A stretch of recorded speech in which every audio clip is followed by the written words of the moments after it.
안녕하십니까. 건강 365 아나운서 이영호입니다. 소변 보는 일에 불편함이 생길 때 과민성 방광이라는 진단을 받기도 합니다. 이 소변길, 요도가 감염된 것도 아닌데 소변이 급해지기도 하고 화장실에 자주 가고 밤에도 소변 때문에 일어나야 하는 번거로움이 생깁니다.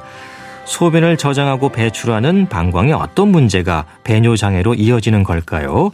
오늘은 과민성 방광으로 인한 불편과 치료에 대해서 살펴보고요. 청취자 사연으로 함께하는 우리 집 주치의로 이어가겠습니다. 건강 365 윤수일의 사랑만은 않겠어요로 시작하겠습니다.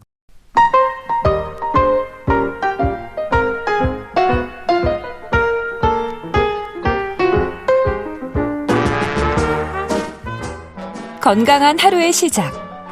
KBS 라디오 건강 365.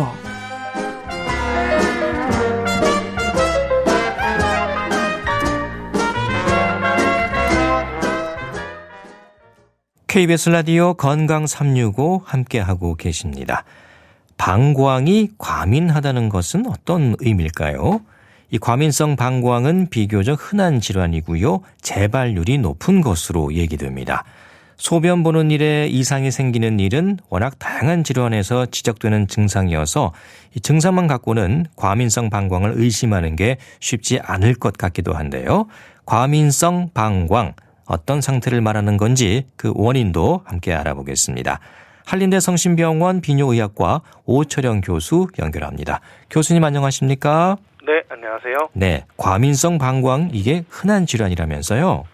네, 그렇습니다. 예. 전립선 비대와는 달리 과민성 방광은 아직 여러 환자분들이 좀 입에 잘 안 익는, 흔히 말해서 소위 많이 알려진 증상은 아니고, 그렇죠.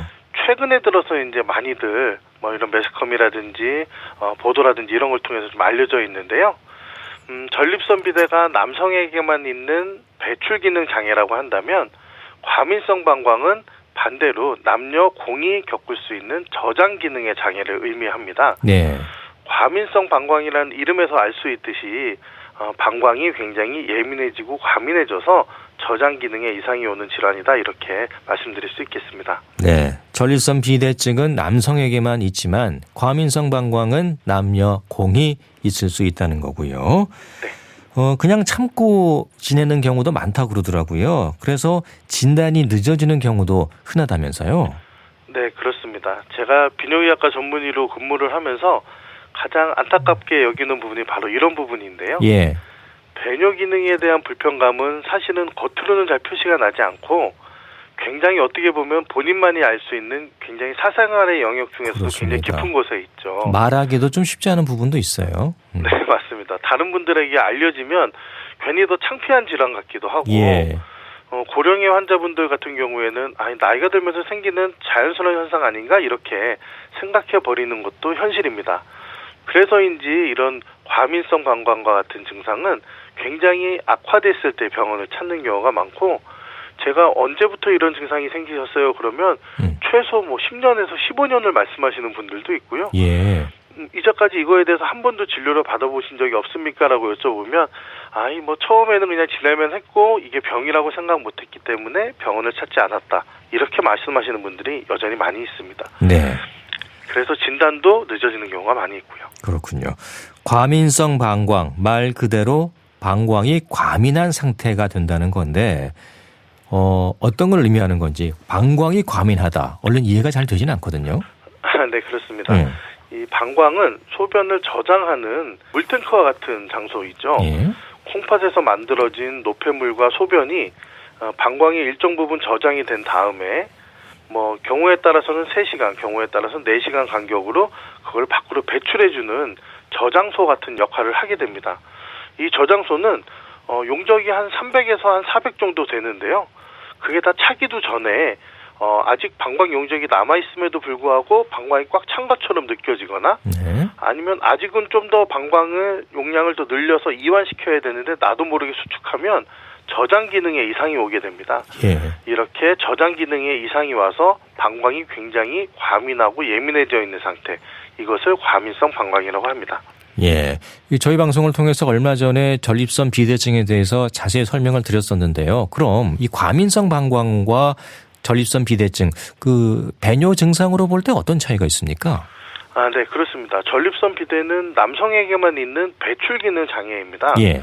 전립선이라는 기관이 방광에 나가는 부분에 위치하고 있기 때문에 충분히 저장했던 소변을 이제 배출을 해야 되는데 배출 기능의 악화가 오는 것이 전립선 비대라면 네. 그 전에 충분히 저장을 했어야 되는데 저장하는 데 문제가 생기는 것이 과민성 방광입니다.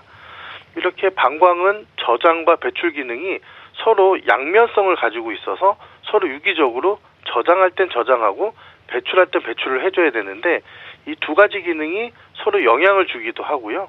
하나가 악화되면 하나가 좀 더 악화되는 현상을 보이거든요.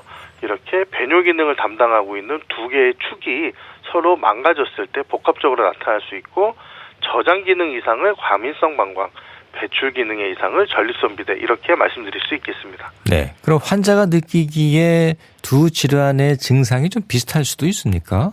비슷하고 겹쳐서 나타나게 되죠. 아하, 그렇군요. 가장 대표적으로 소변을 배출이 잘 안 되면 소변 속도가 약해진다고 느끼게 되거든요. 예. 근데 과민성 방광 증상이 있는 환자분들도 소변 줄기가 약하다고 느끼게 됩니다. 그렇군요. 그 원인이 서로 다른데요. 예. 전립선 비대는 충분히 소변이 많음에도 불구하고 나가는 곳이 막혀 있으니까 소변이 약하게 나오는 거라면 과민성 방광은 실제로 방광 안에 소변이 얼마 없거든요. 없으니까 소변을 배출할 때 힘있게 나오지 못하는 겁니다. 그러니까 원인은 거꾸로지만 증상은 비슷하다. 이런 증상들이 서로 겹쳐 있다 이렇게 말씀드릴 수 있는 거죠. 네. 원인은 다르지만 증상이 비슷하다 보니까 정확한 원인을 찾아내야지 또 치료 방법도 찾아갈 수 있을 것 같습니다. 예. 그럼 과민성 방광의 원인은 뭔가요? 네. 과민성 방광의 원인은 하나로 정의할 수는 없습니다. 과민성 방광은 예전 이름이 뭐였냐면 과민성 방광 증후군이라고 불렀습니다. 네. 아직은 원인이 명확치 않고 여러 가지 증상들이 동반되어 나타날 때 우리가 증후군이라는 용어를 붙이게 되는데요. 네. 과민성 방광도 하나의 원인으로 발생하진 않고 여러 가지 위험 인자들이 복합적으로 영향을 준다 이렇게 생각을 하고 있거든요. 가장 대표적으로는 아쉽지만 연령이 증가할수록 과민성 방광의 유병률은 높아지는 것으로 봐서 이 역시도 노화의 한 과정이고 방광의 근육의 약화가 원인이 되겠구나 이렇게 예상을 하고 있습니다. 이 외에도 잦은 요로 감염이 발생한다든지 카페인이나 알코올 또는 흡연과 같은 여러 인자들이 방광 기능을 악화시킨다든지 또는 신경계, 순환기 또는 당뇨와 같은 이런 만성질환이 방광 기능을 복합적으로 악화시킬 때 과민성 방광이 발생하는 것으로 알려져 있습니다. 네. 전립선 비대증과 마찬가지로 나이가 들면서 발병률이 높아진다는 것은 유사한 것 같습니다. 네. 근데 전립선 비대증도 젊은 층에서 생길 수가 있잖아요. 네. 네네. 과민성 방광도 그렇습니까? 그렇습니다. 전립선 비대도 최근에는 젊은 연령에서 많이 발생을 하지만 예. 과민성 방광은 젊은 연령에 발생하는 비율이 전립선 비대보다 더 높습니다. 더 높아요? 네, 그렇습니다. 예. 젊은 분들이 과민성 방광을 느끼게 되는 경우는 고령의 환자분들하고 약간 병인, 즉 다시 말해서 생기는 원인이 조금 다른데요. 다르다. 예. 재발성 요로 감염이 원인이 되거나 방광염을 자주 앓게 되는 경우죠. 또는 생활 습관 중에 고령의 환자분들보다 카페인이나 캡사이신과 같이 방광을 많이 자극하는 음식을 더 많이 섭취하는 경우, 이런 경우에 젊은 분들한테 과민성 방광이 나타나게 됩니다. 예. 요즘에는 아주 매운 음식이나 고염, 고당 음식을 많이 즐기는 맞습니다. 젊은 층이 예. 많으니까요. 이런 경우에도 방광이 더 예민해지게 되는 거죠. 더 예민해질 수밖에 없고 또 염증이 생길 수도 있고 그러다 보니까 노령층과 다른 원인에 의해서 이런 과민성 방광이 생길 수가 있는 거군요. 네, 그렇습니다. 예. 조기에 발견한 게 중요하다고 말씀해 주셨는데 과민성 방광, 초기 증상, 배뇨장애 그런 것들인가요? 네, 그렇습니다. 환자분들이 과민성 방광의 가장 대표적인 증상으로 호소하는 게 절방뇨입니다. 절방뇨. 예. 네, 그렇습니다. 절방뇨라는 것은 소변이 마렵다는 요일을 느끼게 되면 바로 화장실에 가야 되는 증상을 말하거든요. 예. 대부분의 그 일반적인 상황에서는 소변이 마렵다 싶으면 10분, 20분 또는 때로는 상황에 따라서 1시간 정도 참았다가 화장실을 가기도 하지 않습니까? 예를 들면 차를 타고 어디 여행을 가다가 요일을 느낀다 그러면 다음 휴게소에서 화장실을 가야지 이렇게 생각하는 것처럼요. 예. 그런데 과민성 방광이 있는 환자분들은 그 참기가 굉장히 어렵다고들 합니다. 소변이 마렵다는 요일을 느끼게 되면 하던 일을 모두 정리하고 화장실에 가는 것이 아니고 하던 일을 멈추고 화장실부터 가게 되는 증상이 생기게 되거든요. 이것이 가장 첫 번째 초기 증상이고요. 이렇게 되기 때문에 결과적으로는 소변을 자주 가게 되는 빈뇨로 이어지게 되고 밤에도 자다가 화장실 때문에 깨는 야간뇨로 이어지는 등 이러한 절박뇨, 빈뇨, 야간뇨 이렇게 순서대로 증상들이 발전하게 됩니다. 예, 소변을 참기 힘들어지는 증상이 가장 먼저 눈여겨봐야 할 증상이군요. 네. 과민성 방광의 치료율이 비교적 낮다고 들었습니다. 그렇습니까? 치료율이 낮다기보다 예. 이 치료의 지속률이 낮다라고 표현하는 것이 조금 더 정확해 보입니다. 예. 왜 그러냐면요. 예. 전립선 비대는 비교적 고령의 환자분들에게 많이 생기거든요. 과민성 방광도 고령의 환자분들에게 많이 생기는 것은 동일하지만 비교적 시작은 더 젊은 여성분들한테 많이 생기게 됩니다. 예. 30대 후반부터 40대 젊은 환자분들이 이런 배뇨 증상 때문에 꾸준히 약물 치료를 하는 것에 대한 부담이 굉장히 심하고요. 이런 절박뇨나 빈뇨 같은 것들이 약물 치료에 효과를 보게 되면 이것은 일시적인 현상이니 약물 복용을 중단해도 되겠구나라고 생각을 하고 약물을 끊게 됩니다. 이렇게 약물 치료나 어떤 다른 치료를 지속적으로 받지 못하게 되면 점점 더 다음에 병원에 찾을 때는 증상이 더 악화되는 경우가 많기 때문에 네. 결과적으로는 치료율이 낮다라고 인식되어 있는데요. 모든 만성질환이 마찬가지겠지만 꾸준히 관리하고 치료를 한다면 그 치료율을 충분히 높일 수 있고요. 치료율이라는 것이 반드시 약을 먹거나 수술받거나 이런 것뿐만 아니라 지속적인 생활습관 변화라든지 상담을 통해서 배뇨 습관을 기르는 것도 역시 치료의 일환이라면 꾸준한 치료를 통해서 치료율을 높일 수 있다 이렇게 말씀드릴 수 있습니다. 네, 치료의 지속률이 낮다 그런 의미고요. 네. 말씀인즉슨 재발률도 그럼 높아질 수가 있겠는데요. 네, 그렇습니다. 재발률이 높다는 것은 그만큼 일정 기간 치료를 했음에도 불구하고 좋아졌다가 다시 악화되는 경우가 많다는 의미잖아요. 제가 한 가지 말씀드리고 싶은 건 과민성 방광도 역시 진행성 질환이고 만성 질환입니다. 일정 기간 치료가 다 됐다고 해서 다시 안 생기는 것이 아니고 꾸준한 관리와 지속적인 치료가 필요하기 때문에 재발률이 높다는 것은 아까도 말씀드렸지만 거꾸로 중간에 치료를 중단하는 그 비율도 덩달아 높아지기 때문에 재발률이 높다라고 인식되고 있는 겁니다. 네, 이 과민성 방광 진단받은 분들 보면 그러니까 고혈압이라든가 당뇨병 같은 만성 질환을 동반하는 경우도 많습니까? 네, 그렇습니다. 이 과민성 방광과 방금 말씀해 주신 여러 가지 만성 질환, 고혈압, 당뇨 또는 자가면역 질환 이러한 질환들은 비슷한 병인을 가지고 있습니다. 방금 말씀하신 고혈압, 당뇨 역시도 고령화가 될수록 더 많이 발생을 하잖아요. 네. 과민성 방광도 마찬가지이기 때문에 비슷한 위험 인자를 공유하고 있다고 볼 수 있고요. 당뇨를 예를 들자면 당뇨가 있는 분들은 방광 기능이 떨어지는 위험 인자를 갖고 있는 겁니다. 따라서 과민성 방광 환자분들은 당뇨와 같이 치료받는 경우가 굉장히 높고 이러한 그 동반 질환들이 상호 영향을 주기 때문에 그렇기 때문에 이런 과민성 방광의 중요성이 더 높아지는 거죠. 또한 약물 치료도 고혈압 약물 치료와 당뇨 약물 치료 그리고 과민성 방광의 약물 치료들이 서로 상호작용을 갖고 있기 때문에 이렇게 이런 여러 가지 병들을 동시에 갖고 있는 것에 대한 병합 치료가 매우 중요합니다. 그렇군요. 같이 치료해 나가야 된다는 말씀이고요. 네. 과민성 방광에 대한 진단은 그럼 어떤 방법을 통해 내리게 됩니까?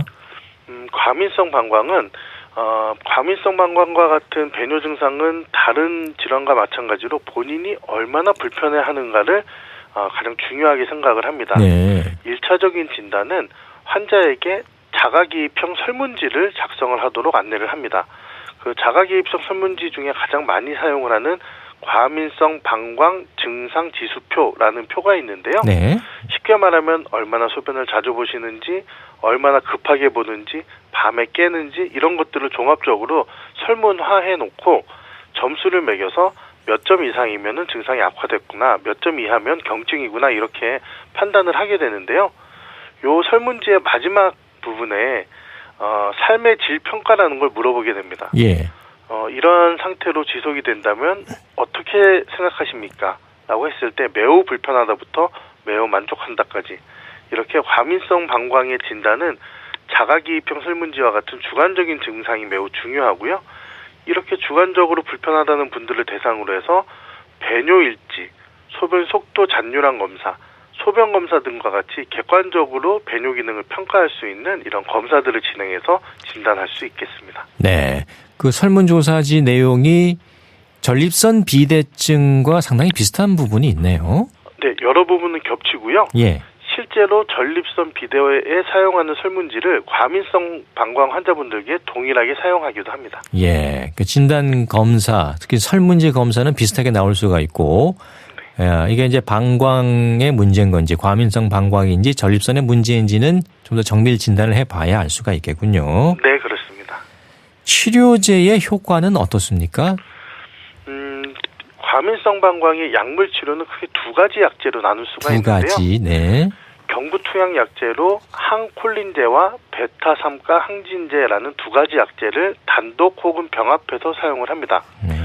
항콜린제나 베타3가 항진제 모두 기본적으로는 방광의 이완 기능을 좀 더 강화시켜서 방광의 예민도를 떨어뜨린다 이렇게 이해하시면 되는데요. 이 두 가지 약제 모두 방광을 안정시키는 데는 굉장히 탁월한 효과가 있습니다. 따라서 이 항콜린제나 베타3가 항진제를 단독 혹은 병합해서 방광을 최대한 이완시키고 충분히 저장 기능을 늘리고 환자에게 충분히 소변을 참을 수 있는 능력을 보조해주는 그런 약물 치료가 효과가 매우 좋은 것으로 알려져 있습니다. 네, 방광을 안정시키고 이완시키는 역할을 하는 거군요. 네. 예. 혹시 뭐 부작용의 위험은 없습니까? 네, 모든 약제가 다 일정 부분 부작용을 가지고 있을 수 있는데요. 항콜린제는 요즘에 다른 과에서도 많이 사용되고 있기 때문에 많이 알려져 있듯이 가장 대표적인 부작용으로 입마름 증상하고 변비가 있을 수 있습니다. 예. 근데 이 약제를 투약받는 환자분들이 대부분 고령인 환자임을 감안하면 네. 그렇지 않아도 변비라든지 입마름에 대한 위험성이 좀 있는 환자분들이거든요. 그렇죠. 예. 그런 분들에게 항콜린제를 적절하게 투약했다고 하더라도 이런 부작용을 일정 부분 아예 배제할 수는 없습니다. 네. 최근에는 이런 항콜린제 부작용들을 많이 줄인 선택적 항콜린제들이 많이 나와 있습니다. 한 20년 전만 해도 한두 가지만 선택이 가능했던 항콜린제가 지금은 그 사용할 수 있는 항콜린제 종류만 해도 한 5가지에서 6가지 종류가 되거든요. 예. 각각의 환자의 기저질환, 나이, 연령, 그리고 성별에 따라서 적절한 항콜린제를 선택성이 강한 항콜린제를 선택을 한다면 이런 부작용의 위험성이 예전보다 많이 줄어들었고요. 베타3가 항진제라고 비교적 최근에 나온 약제 역시도 심혈관계에 아주 심한 부작용이 있는 큰 질환이 있는 환자가 아니라면 대부분 큰 부작용 없이 사용할 수 있습니다. 다만 모든 약제들이 부작용이라는 것이 환자 개개인별로 차이가 있을 수 있기 때문에 예. 일정 부분 사용하면서 비뇨기과과 전문의와의 상담과 조절이 필요한 것은 사실입니다. 네. 크게 걱정할 필요는 없다는 말씀이시고요. 네. 네. 치료 기간은 좀 길게 넉넉하게 잡아야 할까요? 과민성 방광이라는 것이 만성 질환이고 점점 진행되는 질환으로 알려져 있기 때문에 초기 치료 기간은 1개월에서 3개월 정도 잡고 어느 정도의 증상 완화가 되는지를 평가하도록 되어 있습니다. 하지만 1개월에서 3개월이 치료의 종결 기간이라고 생각하시면 안 되고 1개월, 3개월간의 치료 효과를 종합적으로 판정해서 환자분께 꾸준히 약물 치료를 한다든지 꾸준히 뭐 다른 치료를 한다든지 이러한 치료를 지속적으로 연장을 하는 것이 원칙이기 때문에 과민성 방광은 많은 환자분들이 오셔서 한 며칠 또는 몇 주 치료를 받고 완치가 되길 원하지만 실제로는 그 이상의 기간의 치료 기간이 필요하다는 것을 말씀드리고 있습니다. 네, 좀 마음의 여유를 가지고 치료에 임하셔야겠습니다. 예. 약물 치료 외에 다른 방법도 함께 쓰이나요? 이러한 약물 치료가 가장 많이 사용이 되긴 하지만 예. 이런 약물 치료에도 효과가 마땅치 않고 증상이 점점 진행되는 환자분들이 일부 있습니다. 그 이후 치료 방법은 약물 치료보다는 조금 더 침습적인 방법으로 가게 되는데요. 몇 가지 소개를 해드리자면 가장 대표적인 것으로 보톡스 방광내 주입요법이라는 치료를 하게 됩니다. 보톡스요? 네. 예. 보톡스 하면은 비교적 많이 알려져 있기로는 이제 미용요법에 쓰는 것으로 네. 많이 사용하는 것으로 알려져 있는데, 이 보톡스의 효과는 평활근을 이완시켜주는 겁니다. 그러니까 이완시켜주기 때문에 미용에서도 이렇게 주름을 편다든지 이렇게 그렇죠. 이완시키는 데 사용하잖아요. 예. 방광 근육도 이완 능력을 키우기 위해서 방광 안에다가 직접 보톡스 약물 주입요법을 하기도 합니다. 네. 보톡스 약물 치료를 하게 되면 방광이 이제 이완이 되기 때문에 저장 기능이 늘어나고 소변이 급해 보는 것을 더 감소시킬 수 있는 장점이 있지만 단점도 있습니다. 보톡스라는 것이 몸에 계속 머무르는 게 아니거든요. 네. 방감기가 지나게 되면 그 효과가 소멸되기 때문에 아쉽지만 6개월에 한 번 정도 재주입요법을 시행하고 있습니다. 하지만 이렇게 그 보톡스 약물 주입요법으로 약물 경구 투약 없이 변효 기능이 잘 유지된다면 네. 1년에 2번 정도 주사 맞는 게 크게 부담스럽지 않다 하는 분들도 많이 그렇군요. 있어서 약물 치료 외에도 주사요법도 있습니다. 예. 1년에 2번 정도 맞고 충분히 불편함을 해소할 수 있다면 그 방법도 충분히 고려해 볼 수 있겠네요. 예. 네. 그리고 보톡스 치료가 꼭 마취를 하거나 그런 게 아니고 예. 비교적 간단히 외래에서도 시술이 가능한 시술이니까요. 예. 크게 부담 가지실 필요 없이 전문의와 상담을 통해서 선택을 하셔도 좋은 방법 중에 하나입니다. 알겠습니다. 이런 과민성 방광의 위험을 줄이기 위해서 평소에 어떤 생활 습관을 가지면 좋을까요? 방광을 자극시켜줄 수 있는 음식이나 생활 습관을 좀 피하는 것이 중요합니다. 예. 이런 생활 습관 변화는 일반적인 건강 방식하고 다르지 않은데요. 금연, 금주, 카페인 섭취 제한, 그리고 체중 조절 이런 것들이 굉장히 기본적인 거거든요. 특히 알코올이나 카페인은 방광에 직접적으로 자극 증상을 주게 됩니다. 그리고 너무 고염, 고당 음료, 너무 달거나 너무 짠 음식도 방광을 자극시키게 자극할 수 되는데 있고, 네. 최근에는 너무나 매운 음식들을 많이 드시는데 맞습니다. 예. 매운 음식도 방광을 굉장히 자극합니다. 적절히 매운 게 아니라 요즘 굉장히 매운 음식들을 자주 즐기는 젊은 연령층들이 많은데 마치 도전하듯이 높은 단계를 도전하더라고요. 예. 의사 입장에서 보면은 예. 정말 말리고 좀 싶지만 무모할 정도로 그렇죠. 예. 네. 방광 비뇨의학과 전문의 입장에서는 저런 식습관은 방광에도 좋지 않다. 이걸 꼭 조언드리고 싶습니다. 예, 알겠습니다. 오늘 과민성 방광에 대한 얘기 들어봤습니다. 말씀 고맙습니다. 네, 감사합니다. 한림대 성심병원 비뇨의학과 오철영 교수였습니다.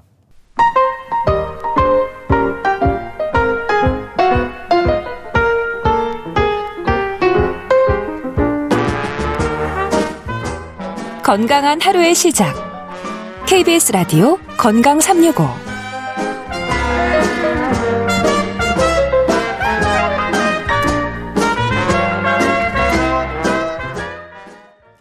KBS 라디오 건강 365 함께하고 계십니다. 청취자 사연으로 풀어보는 우리 집 주치 순천향대 서울병원 조현 교수 연결되어 있습니다. 교수님 안녕하십니까? 네, 안녕하세요. 네, 이번 연휴에 술을 또 꽤 드신 분들 많이 계실 것 같은데요. 오늘은 술과 관련해서 주신 사연부터 들어보고 말씀 나누겠습니다. 제가 술을 참 좋아해서 술 약속을 자주 만듭니다. 약속이 없는 날에도 집에서 꼭 술을 마시는데요. 근데 나이가 들어서 그런지 얼마 전부터는 소주를 마시면 아침에 일어나기가 힘들어지더라고요. 그래서 맥주로 주종을 바꿨습니다. 마시는 양이 많아서인가 허리둘레가 좀 늘어나는데요. 비만만 생각했을 경우는 맥주보다 소주가 나은 건지 그게 궁금합니다. 네, 술 즐기는 분들 중에서 이런 고민 많이 하시죠.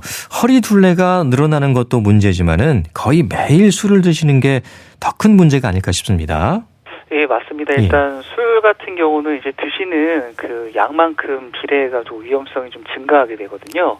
그래서 이제 매일 이제 술을 드시는 경우에는 아무래도 좀 음주량이 좀 늘어날 수 있기 때문에 굉장히 좀 위험할 수가 있습니다. 그래서 음주 같은 경우는 이제 가끔씩 드시는 게 좀 좋으실 것 같습니다. 예.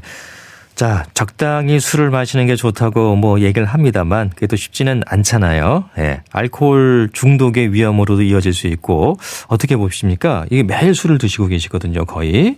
그러니까 일반적으로 우리가 뭐 하루에 한두 잔 정도의 뭐 반주라든지 뭐 소량 음주는 괜찮다고 생각하시는 분들이 굉장히 많은데 네. 그러니까 술 같은 경우에도 이제 중독성이 있기 때문에 이게 중독이 될 수가 있고요. 그다음에 이제 마시는 양만큼 또 이제 건강을 해칠 수가 있습니다. 왜냐하면 이제 술에 들어있는 알코올 같은 경우는 이제 마약과 비슷한 의존성을 유발할 수 있는 물질이거든요. 그래서 이제 아무리 좀 적은 양이라고 하더라도 이게 습관적으로 좀 반주를 하시게 된다면은 아무래도 이제 내성이 생길 수가 있고 점점 음주량이 좀 늘어나게 되거든요. 예. 그러면 결국에는 이제 중독으로까지 이어질 수가 있습니다. 네, 이제 한두 잔이 두서너 잔이 될 수 있고 그 양이 점점 더 늘어날 수 있다는 거잖아요. 우리나라가 또 술에 대해서는 약간 관대한 문화도 있는데, 예, 뭐 한두 잔 정도는 또 건강에 도움이 될 수 있다 이런 말 하시는 분들도 계시고요. 하지만 이 술이 1군 발암 물질로 지정된 건 맞잖아요. 네, 이제 우리가 이제 사람한테 암을 일으키는 게 확실한 거를 우리가 1군 발암 물질이라고 이제 말을 하게 되거든요. 예. 술 같은 경우는 이제 잘 알려져 있는 1군 발암 물질입니다. 근데 이제 우리나라 사람들이 이제 가장 많이 섭취하고 있는 1군 발암 물질 바로 이제 술이 되겠고요. 그러니까 음주를 하게 되면은 발생 위험이 높아지는 암으로는 뭐 췌장암이라든지 간암이 있을 수가 있고요. 그다음에 뭐 후두암, 뭐 식도암, 그다음 대장암, 유방암 등이 있습니다. 네, 주종에 대해서는 어떻습니까? 사연 주신 분은 소주를 마시다가 힘들어져서 맥주로 바꿨다고 했는데 맥주, 소주, 뭐 소주가 더 낫다 이렇게 물어봤거든요. 어떻습니까?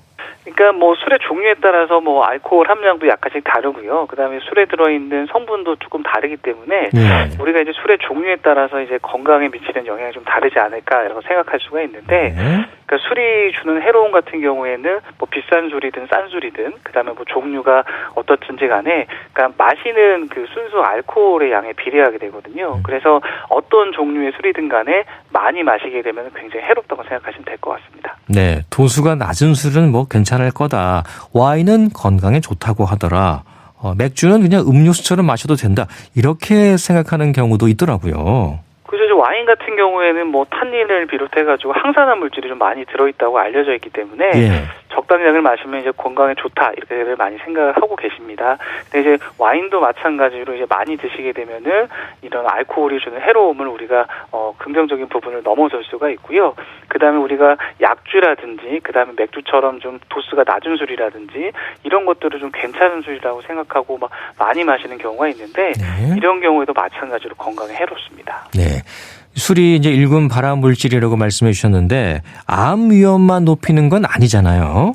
그렇죠. 이제 술은 암 외에도 뭐 알코올성 치매라든지 아니면 이제 당뇨, 고혈압 과 같은 이제 만성 질환을 일으킬 수가 있고요. 그다음에 잘 아시는 것처럼 뭐 지방간이라든지 간경화 같은 간 질환을 또 만들 수가 있고, 그다음에 심혈관 질환이라든지 그 뇌졸중의 원인이 될 수가 있습니다. 그리고 이제 술을 많이 드시게 되면은 영양이 좀 부족해질 수가 있고요. 그다음에 이제 깊은 잠을 못 자기 때문에 이 수면 장애가 생길 수가 있고 우울감이라든지 뭐 자살 이런 증가와도 관련이 있다고 알려져 있습니다.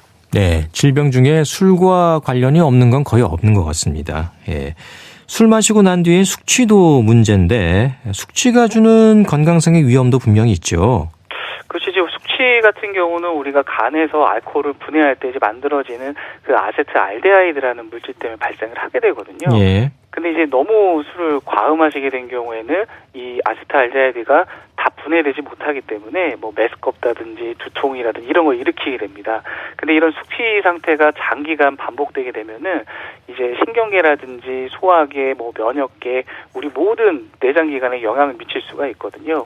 그리고 이제 굉장히 좀 심각하게 보셔야 될 거는 이 과음하신 다음에 숙취를 좀 자주 경험하시는 분들 같은 경우에는 암이 발생할 수 위험도 좀 높아지는 것으로 알려져 있기 때문에 숙취가 너무 심하다 이런 분들은 조금 술을 좀 줄이실 필요가 있습니다. 그렇군요. 술 마시는 분들 중에는 뭐 한 번에 많이 마시는 폭음 이런 건 위험할 수 있지만은 매일 한 장 정도씩 마시는 건 괜찮다 이런 말도 하시거든요. 그렇죠. 뭐 하루에 한두 잔 술 마시게 되면은 심혈관계 질환을 예방한다라고 또 알려져 있기 때문에 이런 말씀들을 많이 하시는데 예. 아무리 그 적은 양의 술을 마신다고 하더라도 그러니까 매일 마시게 되면은 그 양이 점점 늘어날 수밖에 그렇죠. 없거든요. 그리고 어떤 측면에서 보면은 매일 음주를 한다는 거는 이미 좀 중독이 됐다는 신호일 수도 있거든요. 그래서 매일 술을 마신다면은 일단은 조금 금주라든지 절주를 좀 시도해 보시는 게 좋으시고요. 그다음에 이제 노인분들 같은 경우에 반주를 하시는 경우가 굉장히 많은데 젊은 분들에 비해서 아무래도 알코올 분해하는 능력이 떨어지기 때문에 예. 조심하실 필요가 있습니다. 네, 매일 한 잔이 한 병이 될 수도 있다는 거잖아요. 예. 알코올 중독과 관련해서는 이제 특히 이제 술 즐기는 분들 민감한데 나는 중독될 일이 없다고 생각하지만은 이게 장담할 수는 없는 거죠. 그렇죠. 일반적으로는 다들 그냥 나는 애주가지 알코올 중독은 아니라고 좀 말씀하시는 경우가 많고 예.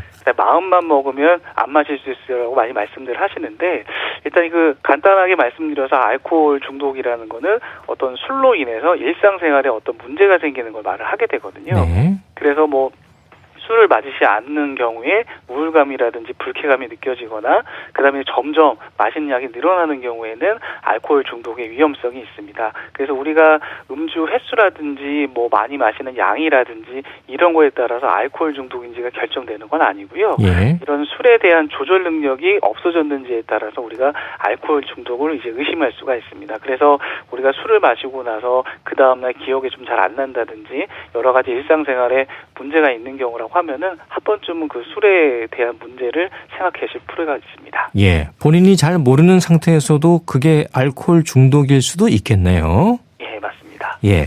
이 알코올 중독이 주는 위험도 좀 알려주시죠. 모르는 분들 많으실 것 같아요. 우선 그 알코올 중독 같은 경우에는 뭐 간염이라든지 뭐 간경화 같은 심각한 간질환을 일으킬 수가 있고요. 그다음에 우리 몸의 이제 모든 장기에도 질환을 유발할 수가 있습니다. 그리고 이제 가장 안 좋은 거는 음주 후에 사고 등으로 인해서 외상 또한 좀 자주 발생할 수가 있거든요. 예. 그리고 이제 알코올 중독이 있는 분들 같은 경우에는 우울증이라든지 불안장애와 같은 정신질환이 동반되는 경우도 굉장히 많습니다. 그리고 이제 알코올 중독이 유발할 수 있는 가장 안 좋은 질환으로는 알코올성 치매가 있기 때문에 네. 우리가 이런 알코올 중독이 의심이 된다. 그리고 술로 인해서 먼저 문제가 생긴다. 이런 경우에는 우리가 의지만으로 해결할 수가 없기 때문에 전문가의 도움을 받으시는 게 꼭 필요합니다. 네. 비만을 생각했을 때 맥주보다 소주가 나은지 궁금하다고 하셨는데 뭐 답은 주종은 중요하지 않다는 거죠. 네, 맞습니다. 이제 주종과 상관없이 우리가 뭐 도수가 낮은 술이라고 해서 뭐 살이 덜 찌고 뭐 조금 찌고 그런 건 아니고요. 예. 마시는 양에 이제 비례하기 때문에 어떤 주종이든 간에 신경 쓰지 마시고 적당량을 드시는 게 가장 좋으실 것 같습니다. 네, 알겠습니다. 자, 이어서 다음 사연 들어보겠습니다. 제가 가슴에 통증이 있어서 혹시 심장에 문제가 있나 해서 검사를 받았는데요. 뜻밖의 결과는 제가 위식도 역류 질환으로 나왔는데 그 위식도 역류 질환이 흉통을 일으키는 그 이유가 궁금하고요. 위식도 역류 질환 앞으로 어떤 음식을 먹는 게 좋은지 또 먹으면 안 되는 음식이 뭐가 있는지 알려주시면 감사하겠습니다. 네, 이 사연 주신 분은 역류성 식도염 진단을 받으신 것 같아요. 교수님 어떻습니까? 가슴이 답답한 것도 증상 중에 하나인가요? 일단 역류성 식도염 같은 경우는 음식물과 함께 위산이 역류해서 식도에 염증을 일으키는 것이거든요. 예. 그래서 이제 가슴이 좀 뻐근하다든지 조여든다든지 갑갑하다는 느낌이 들 수가 있고요. 가슴이 타는 듯한 흉통이 나타나는 경우가 많습니다. 예. 그래서 이제 가슴을 이제 쥐어짜는 통증이 있기 때문에 협심증으로 오해하시는 경우가 굉장히 좀 많습니다. 그렇군요.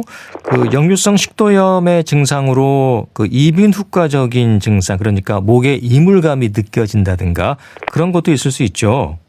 역류성 식도염 같은 경우에는 이제 위산이 식도로 넘어오는 것인데 예. 이게 이제 식도뿐만 아니라 인두라든지 후두까지 넘어와서 자극을 줄 수가 있습니다. 그래서 이제 지속적으로 목구멍에 무언가 좀 걸려 있다든지 목 끝까지 좀 음식물이 차 있는 듯한 느낌을 호소하는 경우가 많습니다. 네. 장기침이 날 수도 있습니까? 일단 기침이라든지 뭐 목소리가 쉬는 증상들이 유발될 수가 있는데 네. 이게 역류성 식도염으로 인해서 뭐 역류성 후두염이라든지 이제 만성 이제 부비동염이 발생을 할 수가 있습니다. 그래서 일부 환자분들 같은 경우는 천식이 있는 것처럼 굉장히 심각한 만성 기침이 나타날 수가 있는데요. 그래서 이런 기침이 3주 이상 지속되는 분들 중에서 한 10에서 20% 정도는 역류성 식도염이 원인인 것으로 알려져 있습니다. 네, 그 역류성 식도염 하면 음식 섭취에 문제가 생기는 게 가장 큰 증상으로만 알고 있었는데 증상이 다양합니다. 왜 그런 걸까요? 아무래도 이제 그 위산이 이제 식도 쪽으로 넘어오면서 발생하게 되는 게 이제 역류성 식도염인데요. 예. 위산이 식도뿐만 아니라 뭐 인두라든지 후두라든지 이런 쪽까지 넘어갈 수가 있기 때문에 굉장히 여러 가지 증상을 좀 일으킬 수가 있습니다. 그래서 뭐 굉장히 증상이 다양하기 때문에 다른 질환으로 착각하기가 굉장히 쉬운 편인데 그래서 뭐 협심증으로 좀 오인을 하신다거나 아니면 이제 기침이 자꾸 나고 목소리가 쉬기 때문에 이비인후과 쪽 문제가 아닐까 이렇게 생각하시는 경우들도 많습니다. 그러니까요. 그러니까 보통 사람들은 역류성 식도염인지 의심하기도 쉽지가 않겠어요. 예, 맞습니다. 역류성 식도염에 대한 진단은 그럼 어떻게 합니까? 위내시경으로 확인하는 건가요? 일단은 뭐 증상만으로도 우리가 이제 진단이 가능한 편인데 그러니까 내시경 검사를 통해 가지고 우리가 확진을 할 수가 있습니다. 그래서 이제 내시경 검사를 하시게 되면은 그 식도 점막의 손상 여부라든지 정도를 이제 우리가 파악을 할 수가 있고요. 그다음에 역류성 식도염이 있는 경우에는 이제 발해식도라든지 이제 식도암과 같은 합병증이 생길 수가 있기 때문에 이런 것들을 또 확인할 수가 있습니다. 그래서 역류성 식도염으로 진단받으신 분들 같은 경우는 보통은 이제 듣더라도 2년 간격으로 이런 내시경 검사를 받아보시는 게 좋습니다. 네. 이 역류성 식도염의 원인은 식습관으로 봐야 할까요? 사연 주신 분은 음식에 대해서 가장 궁금해 하시거든요. 네, 일단 잘못된 식습관에 의해서 생기는 경우가 굉장히 많은 편이거든요. 예. 그래서 이제 자극적인 음식이라든지 뭐 이런 기름진 음식을 막 뭐 드시게 되면은 위산이 좀 많이 분비가 되기 때문에 역류성 식도염이 좀 잘 생기실 수가 있고요. 그 다음에 이제 너무 신 음식이라든지 카페인이라든지 탄산음료 같은 걸 드시는 경우에는 그 식도 밑쪽에 있는 그 식도를 이제 조여주는 괄약근이 약해질 수가 있어서 위산이 잘 올라올 수가 있습니다. 네. 특히 이제 야식 즐기는 분들이 역류성 식도염의 위험이 높다고 하던데요. 그렇죠?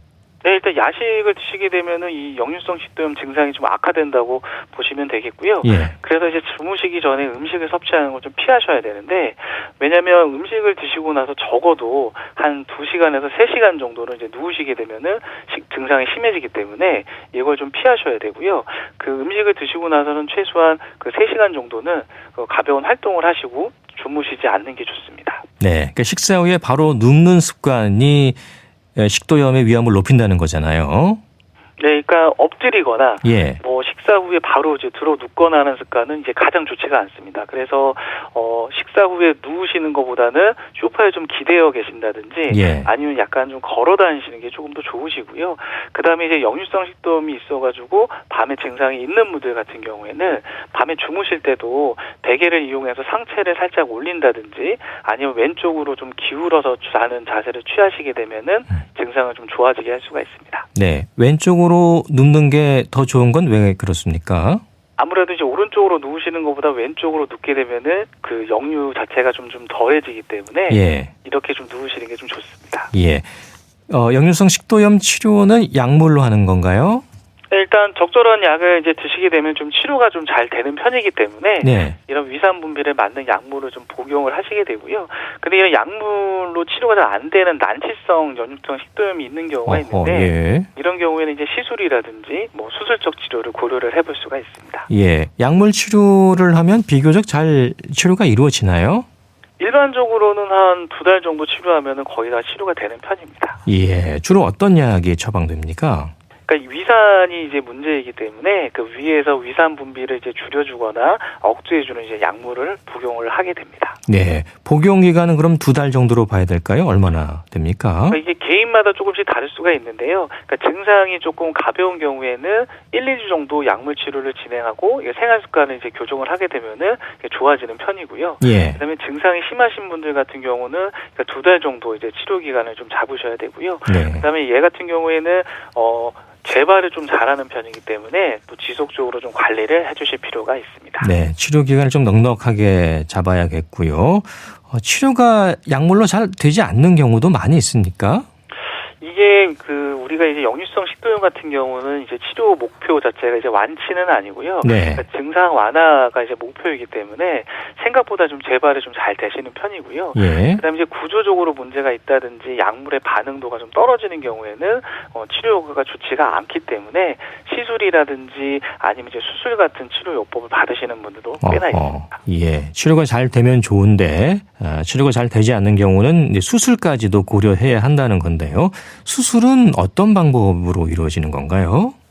아무래도 이제 구조적으로 이제 위산이 잘 올라올 수밖에 없는 그런 위라든지 식도 구조를 가지신 분들이 있거든요. 그래서 그렇거나 아니면 식도 괄약근 자체가 굉장히 약해져 있어가지고 예. 조금만 활동을 하셔서 식사를 하셔도 위산이 올라오는 경우가 있는데 이런 경우에는 그런 괄약근을 좀 강화시켜주는 수술이라든지 아니면 구조적으로 위산이 좀 덜 올라가게 구조를 좀 변경해주는 그런 수술이라든지 시술을 하게 됩니다. 네, 그럼 식도나 위의 구조를 바꿔주는 수술을 하게 되는 건가요?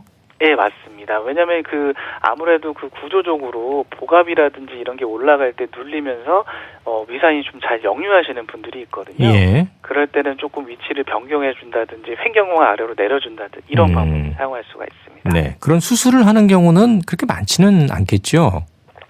생각보다 많지는 않습니다. 그리고 예. 이제 역류성 식도염 같은 경우에는 사실 구조적인 문제보다는 이제 이런 어떤 식습관이라든지 잘못된 생활 습관에서 오는 경우가 많기 때문에 이런 위산 분비를 억제해주는 약물을 좀 기본적으로 사용을 하고 그다음에 생활 습관 교정 같은 경우를 같이 하는 경우라면은 치료 효과가 굉장히 괜찮은 편입니다. 그렇군요. 처방되는 약물의 종류가 많이 있습니까, 교수님? 그러니까 처방되는 약물의 종류는 크게 두 가지 정도로 보시면 될 것 같아요. 두 가지요. 예. 하나는 위산과 관련된 약물인데 위산 분비를 좀 억제시켜주는 약물이거나 아니면 위 점막 자체를 보호해주는 약물을 좀 사용을 해볼 수가 있고요. 예. 그 다음은 이제 위장관 운동을 이제 조절을 해서 위 움직임이라든지 운동을 좀 떨어뜨려주는 위장관 운동 조절제 같은 거를 이제 사용을 하게 됩니다. 예. 중간에 약이 잘 듣지 않으면 약물 처방을 바꾼다거나 그런 경우도 있나요? 네, 많습니다. 그러니까 왜냐하면 위산 분비 억제해주는 약물의 종류가 성분들이 굉장히 좀 다양한 편이거든요. 예. 이게 개인마다 잘 듣는 그런 성분이 좀 다르기 때문에 이것저것 좀 바꿔가면서 처방을 하게 됩니다. 네. 그리고 재발 위험이 높다고 앞서 말씀해 주셨는데 치료 후에 조심할 부분들은 어떤 게 있을까요? 그러니까 역류성 식도염으로 이제 진단을 받으시게 되면 완벽한 완치는 좀 어려운 편이거든요. 예. 왜냐면 이제 식도의 기능이라든지 구조를 이제 근본적으로 좀 돌리기는 어렵기 때문에 지속적으로 좀 관리를 해주실 필요가 있습니다. 그래서 앞서 저희가 이야기했던 것처럼 과식이라든지 야식이라든지 자극적인 음식 같은 거 좀 피하시는 게 좋고요. 예. 그다음에 이제 과체중이라든지 비만인 경우에도 증상이 악화되기 때문에 체중을 줄이는 그런 이제 생활 습관이라든지 운동을 해주시는 게 좋습니다. 그리고 식사 후에 바로 눕거나 바로 주무시거나 이런 습관도 좀 피하시면 역류성 식도염이 재발하지 않게 잘 관리를 할 수가 있습니다. 네. 또 사연 주신 분은 앞으로 어떤 음식을 먹으면 좋은지 또 먹으면 안 되는 음식이 있는지도 알고 싶다고 하셨거든요. 일단 기름진 음식이라든지 그다음에 이제 커피, 그다음에 이제 과일 주스, 탄산음료 같은 경우에는 아무래도 이제 위산 분비를 좀 많이 나오게 해주고 그다음에 이제 역류를 좀 많이 일으키기 때문에 이런 거 좀 피하시는 게 좀 좋으시고요. 그다음에 이제 균형 잡힌 식사, 그러니까 단백질이라든지 야채 같은 거 이제 같이 드시게 되면은 아무래도 위산 분비를 좀 줄여주면서 그다음에 역류를 좀 줄여줄 수가 있기 때문에 이런 자극적인 음식보다는 조금 건강한 식사를 하시는 게 좀 좋으실 것 같습니다. 네, 평소에 좀 스트레스 덜 받고 마음을 편안하게 가지는 것도 도움이 될까요? 그렇죠. 아무래도 위라든지 식도와 같은 이제 소화기관 같은 경우에는 그런 스트레스에 굉장히 좀 취약한 내장이거든요. 그래서 이런 스트레스 관리를 조금 해주시게 된다라고 하면은 이런 이제 속쓰림이라든지 소화불량 같은 증상들은 다 좋아질 수가 있습니다. 네, 역류성 식도염 평소의 생활 습관이 무엇보다 중요하겠습니다. 말씀 잘 들었습니다. 네, 감사합니다. 네, 순천향대 서울병원 가정의학과의 조현 교수와 함께했습니다.